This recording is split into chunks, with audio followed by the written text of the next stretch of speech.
Hello my dear स्वीटहार्ट्स, कैसे हैं आप सब। आई होप आप सब बढ़िया ही होंगे। इतने दिनों के बाद मेरा ये डायलॉग सुन के आप लोगों को अच्छा तो लग ही रहा होगा। सबसे पहले थोड़ा सा लेट है लेकिन कोई बात नहीं, हैप्पी गणेश चतुर्थी। और हम आपको बता दें कि हम इतने दिन कहाँ गायब थे। वो गणेश चतुर्थी चल रही थी ना, तो हम अपना सारा टाइम सिर्फ और सिर्फ गणेश जी को देते हैं। सो इसी वजह से हम स्टोरी रिकॉर्ड नहीं कर पा रहे थे। और हमारे स्कूल वाले जो कि बहुत बहुत बहुत जालिम है, वो लोग सारा काम मुझे से करवा रहे थे।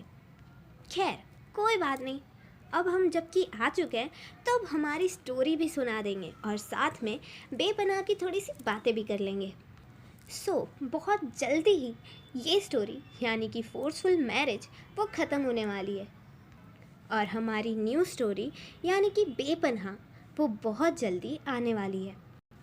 और बेपनाह बहुत ही ज़्यादा अच्छी होगी क्योंकि इसमें थोड़ी ज़्यादा मेहनत की गई है। जैसे आप सभी को फोर्सफुल मैरिज बहुत अच्छी लगी है, वैसे ही बेपनाह होगी जो इससे भी ज़्यादा बहुत अच्छी होगी। इसमें बेपनाह मोहब्बत होगी, इसमें बेपनाह चाहत होगी और बेपनाह रोमांस होगा। आप सब इसका थोड़ा सा और वेट करिए क्योंकि बेपनाह बहुत जल्दी आने वाली है। तब तक के लिए हम थोड़ा आगे बढ़ते हैं हमारी स्टोरी की तरफ जिसका नाम है फोर्सफुल मैरिज। और अभी तक आपने इसका प्रीवियस पार्ट नहीं सुना है तो सुन कर आइए, तब तक हम आगे बढ़ते हैं। तो हमने सुना था कि आद्या आरुषि के घर पर ही सो जाती है और दिन सुबह उठते ही वो अपने घर पर निकल जाती है। अब आगे दिन आद्या वहाँ से निकल जाती है अपने घर के लिए। थोड़ी दूर जाते ही आद्या को सैम की कॉल आती है। सैम कहता है, आद्या आद्या कहाँ हो तुम? वो आद्या। आद्या कहती है, क्या हुआ सैम? तभी आद्या की कार पंचर हो जाती है। आद्या अपनी कार को संभालने की कोशिश करती है और आद्या उसे संभाल लेती है। तभी सैम कहता है, क्या हुआ आद्या? आद्या कहती है, 1 मिनट सैम, देखने दो, मैं तुम्हें बाद में कॉल करती हूँ। सैम कहता है, लेकिन आद्या मेरी बात तो सुनो। आद्या कुछ नहीं सुनती, वो फ़ोन बिना कट किए रख देती है क्योंकि आद्या को लगता है कि उसने कॉल कट कर दी, उसके सर के पीछे उसे चोट लगती है। तो आद्या अपना एक हाथ अपने सर के पीछे रखती है। तभी उसके सामने से एक आदमी उसे मारने के लिए आता है, लेकिन आद्या उसे एक हाथ से पकड़ती है और दूसरे हाथ से उस आदमी के फेस पर पंच करना स्टार्ट करती है। आद्या उस आदमी को ऐसे पंच करती है कि वो आदमी वहीं पर गिर जाता है और आद्या उसी आदमी को देख रही होती है। देन आद्या दूसरे आदमी को देखती है। जब आद्या उस आदमी को देखती है तो वो थोड़ा घबरा जाता है और उस आदमी के कदम पीछे जाते हैं। तभी आद्या अपने सर के पीछे हाथ रखती है और फिर अपना हाथ आगे करती है और देखती है कि उसके सर के पीछे से खून निकल रहा है। देन आद्या एक बार अपने हाथ पर देखती है और एक बार उस आदमी को। देन वो आदमी आंखों से कुछ इशारा करता है जो आद्या देख लेती है और एक डेविल वाली स्माइल करती है। देन पीछे टर्न करती है और दूसरे आदमी को उस आदमी के हाथ में एक चाकू था। तो आद्या उस आदमी को अपने आगे करती है और खुद उसके पीछे जाती है और देन उसके हाथ पकड़ती है और वो चाकू उसी के गले में मार देती है। और स्टिल आद्या उसी आदमी को देख रही थी जिसने आद्या को सर पर मारा था। आद्या स्माइल करते हुए आगे बढ़ती है उसी आदमी की तरफ। तभी आद्या की साइड से एक और आदमी आता है और वो आद्या के गले पर हाथ रखने ही वाला होता है, लेकिन तभी आद्या उसका सर पकड़ती है और अपनी कार के कांच में उस आदमी का सर मार देती है, जिसकी वजह से कार का कांच टूट जाता है। देन आद्या उस टूटे हुए कांच में से अपना हाथ अपनी कार के अंदर डालती है और अपनी गन निकालती है देन आद्या उस गन से ही सबको शूट करती है, लेकिन लास्ट में उसकी गन की गोलियां ख़त्म हो जाती है। तभी आद्या को दो लोग पकड़ लेते हैं और एक आदमी आद्या को बहुत बुरी तरीके से पीटता है। लेकिन आद्या उन तीनों आदमियों को मार ही देती है। लेकिन एक लास्ट में आदमी जो सबसे पहले खड़ा था, उसके हाथ में गन थी जो कि उसने आद्या पर तान के रखी हुई थी। तभी वो आदमी एक हाथ से गन पकड़ता है और एक हाथ से किसी को फ़ोन करता है और कहता है, सर क्या करना है, मेरे सामने ही है। सामने देव होता है। देव कहता है, किल हर। और वो आदमी कहता है, यस सर। देन वो कॉल कट कर देता है। लेकिन तभी उस आदमी के पीछे से कोई गन चलाता है और सीधे उस आदमी के सर पर लगती है और वो आदमी वहीं पर गिर जाता है। और ये और कोई नहीं बल्कि सैम था। सैम आद्या के पास आता है और आद्या को संभालता है। आद्या सैम का हाथ पकड़ के खड़ी होती है और अपना एक हाथ अपनी कार पर रखती है और सैम से कहती है, सैम ये सब दादी और आरुषि को पता नहीं चलना चाहिए, समझे। सैम कहता है, लेकिन आद्या। आद्या कहती है, जितना बोला जाए उतना करो। और हाँ, मुझे मेरे कपड़े ऑफिस में चाहिए, ला के दो मुझे, समझे। सैम कहता है, अच्छा ओके, मैं लाता हूँ। देन सैम आद्या को अपनी कार में बिठाता है और सैम के साथ जितने भी बॉडीगार्ड आए थे वो सब से कहता है, सेफली पहुँचाना, समझे सारे। बॉडीगार्ड्स यस सर कहते हैं और फिर एक ही कार के पीछे, जिसमें आद्या थी, उसी कार के पीछे 3-4 कार जाती है और सैम वो आद्या की कार लेकर निकल जाता है। नेक्स्ट सीन में आद्या अपने ऑफिस में चेयर पर बैठी हुई थी। तभी सैम आता है और कहता है, आद्या वो ये हमला देव ने करवाया है। आद्या कहती है, मुझे पहले ही समझ जाना चाहिए था कि ये देव ही करवा सकता है। एक काम करो, आरुषि के वहाँ बॉडीगार्ड्स बढ़ा दो और घर में भी। सैम कहता है, ओके। देन सैम ऐसा ही करता है। वो आद्या के घर पर और आरुषि के घर के लिए बहुत सारे बॉडीगार्ड्स बढ़ा देता है। देन सैम कहता है, आद्या मैंने दोनों तरफ सिक्योरिटी बढ़ा दी है। आद्या कहती है, दूसरी तरफ आरुषि जो कि रेडी होके अपने हॉस्पिटल जा रही थी, वो जब बाहर आती है तो देखती है कि आज कुछ ज़्यादा ही बॉडीगार्ड्स हैं। देन आरुषि उस कार की तरफ जाती है जो कि आद्या ने उसके लिए भेजी थी। वहाँ जाने के बाद आरुषि एक गार्ड को पूछती है, भैया वो ये इतने सारे गार्ड्स क्यों हैं। वो बॉडीगार्ड कहता है, मैम वो आद्या मैम ने बोला है, सो इसीलिए। आरुषि कहती है, ओके चलिए हॉस्पिटल। देन आरुषि कार में बैठ जाती है। कार में बैठने के बाद आरुषि आद्या को कॉल करती है। आद्या देखती है कि आरुषि की कॉल है। देन आद्या एक लंबी सांस लेती है और वो कॉल पिक कर लेती है और कहती है, हेलो, अभी मेरी याद आ गई। आप अभी तो मैं आई हूँ आपके घर से। ओह अच्छा, मेरे बिना आपका दिल नहीं लग रहा होगा, है ना। कोई बात नहीं, मैं फिर आ जाती हूँ आपके घर। आरुषि कहती है, ओह हेलो, रुकिए ज़रा, मैं हॉस्पिटल जा रही हूँ, ये बताने के लिए मैंने आपको कॉल की है। आद्या कहती है, क्यों, क्या हुआ, आप ठीक हो ना। आरुषि कहती है, आद्या शांत हो जाइए, मैं अपने हॉस्पिटल जा रही हूँ। आद्या कहती है, ओह अच्छा। आरुषि कहती है, और हाँ, आप कुछ खा लीजिएगा, ओके?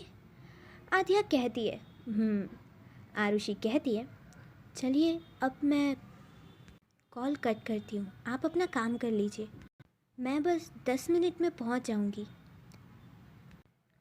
आध्या कहती है, आई लव यू। आरुषि एक स्माइल करती है और कहती है, आध्या कहती है, वो क्या होता है, बोलिए भी। आरुषि कहती है, समझिए ना, मैं अकेली नहीं हूँ। आध्या कहती है, तो क्या हुआ? आरुषि कहती है, फिर भी। आध्या कहती है, फिर भी नहीं, कहिए वरना मैं आपसे नाराज़ हो जाऊंगी। आरुषि कहती है, आध्या, आप बच्चों वाली हरकतें क्यों कर रही हैं? आध्या कहती है, हाँ, मैं बच्ची ही हूँ, कहिए अब जल्दी। आरुषि कहती है, अच्छा ठीक है, आई लव यू टू। अब ठीक है, अब मैं फ़ोन रखूँ?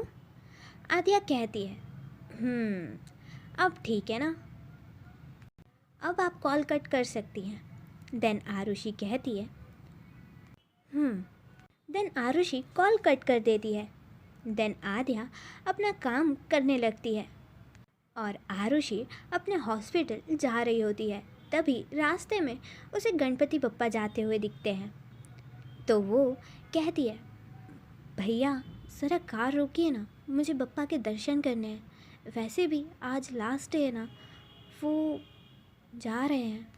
बॉडीगार्ड कहता है, लेकिन मैम हम कार नहीं रोक सकते। आरुषि कहती है, अरे भैया रुकिए, कुछ नहीं होगा, बस यहीं पर तो है। देन बॉडीगार्ड कहता है, ओके मैम।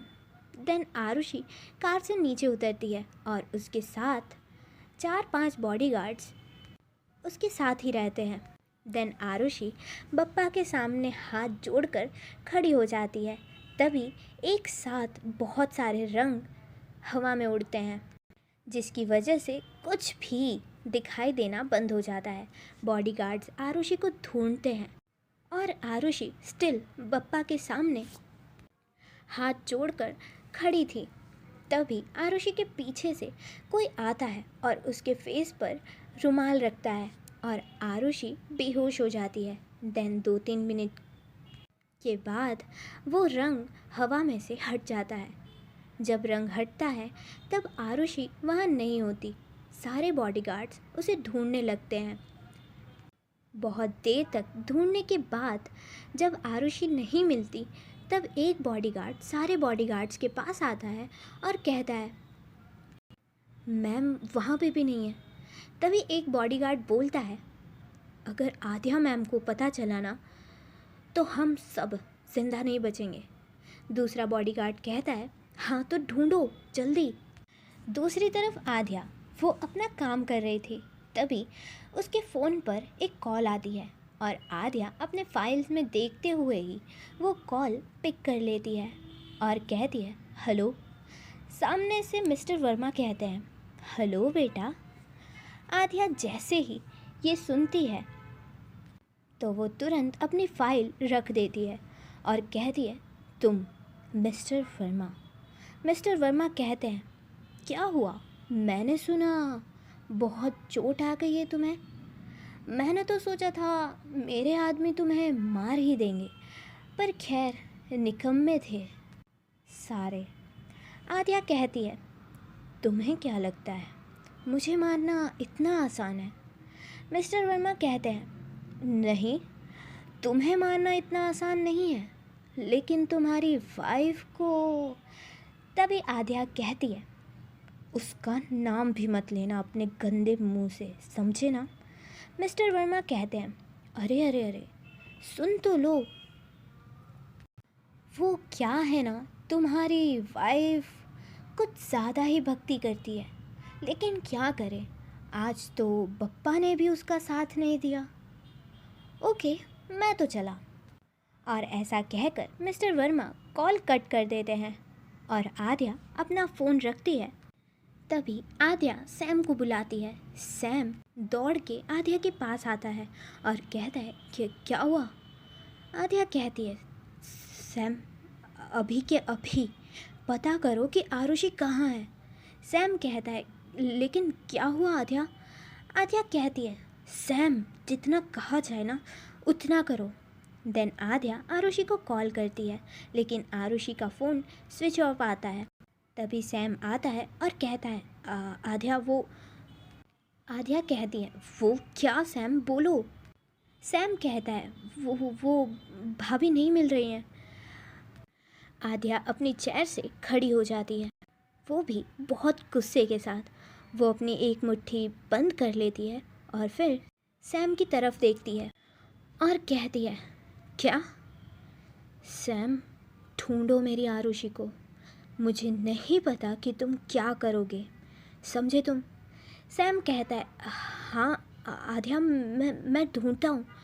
देन सैम जाने लगता है। तभी आध्या उसे पीछे से बुलाती है।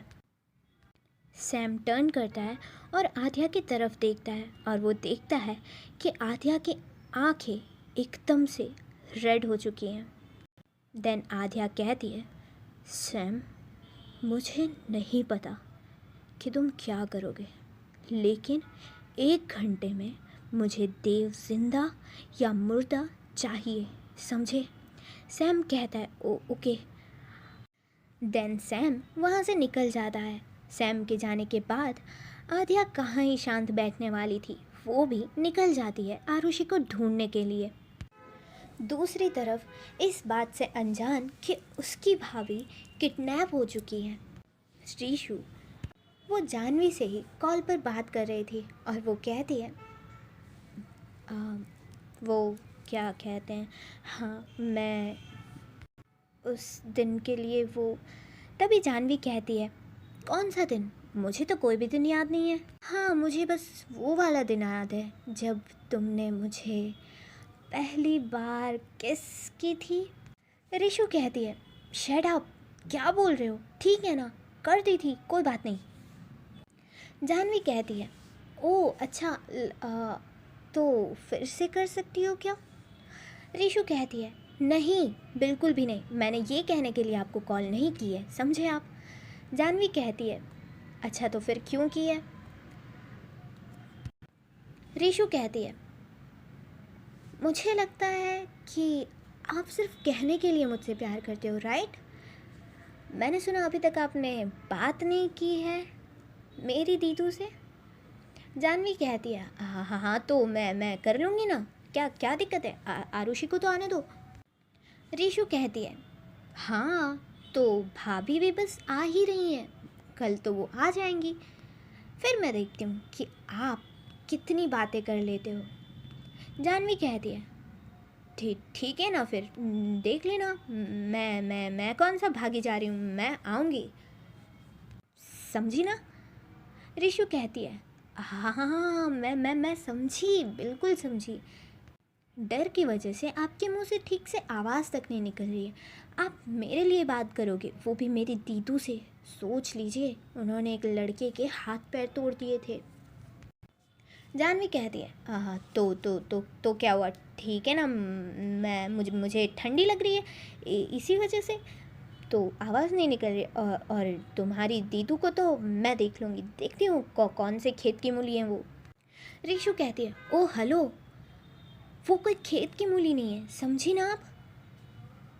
आपसे ना बात करना ही बेकार है, ठीक है, मैं फ़ोन रख रही हूँ, समझे ना आप?